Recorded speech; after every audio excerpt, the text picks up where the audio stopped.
那家猪呢？可以拆毛孩啊，就一米九。啊，就可以拆中国的啥个呀？口罩最近几天我还晒干了几股了晒了。中国啥个呀？好高了。没毛啊。万户多。那生产制冷啊，制冷。二户多。那晒了要得来得晒呀。第三。买。也不能，不能中。户多嘛？怎么？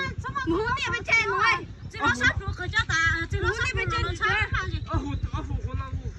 老嗰邊嘅人有喎，就老啲舊仔嗰邊嘅有喎，就豬嘅。舊仔嘛嗰邊細，嗰邊好多舊仔就瘦咧。嗰邊từ từ nó hú nó hú lo mà tụi cầu chơi mà tụi con. Nó mình nhổ rồi.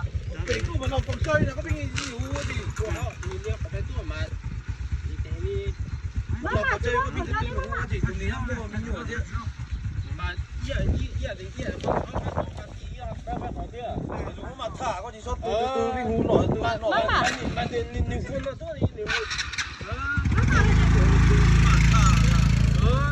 mình biết là kiểu lâu mua hay mà có hay từ tao tỉnh từ lề xe tôi không mùi trên kia mà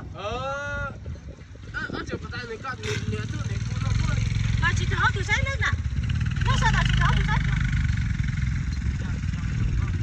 mà tháo là nó má sát xuống lòng sát ta đúng không cái tàu có chỉ số tàu tỉnh nó chỉ mình cái gì này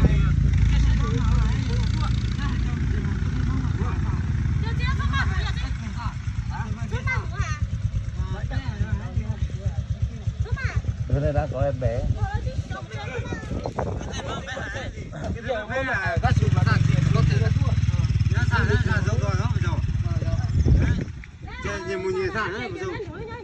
ở giờ tụi kia thì mà tao này thì mà giờ thì phun nó tua nhá. Tụi này nó còn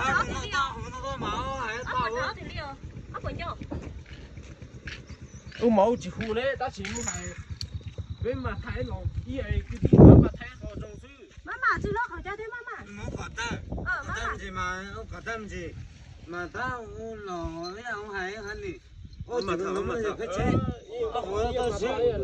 Mama ăn gì? Mama ăn gì? Mà đây tôi mua chưa? Đây tôi đặt thôi rồi. Thằng này tôi chỉ thằng nhất chỉ thằng đấy. Nó mà nó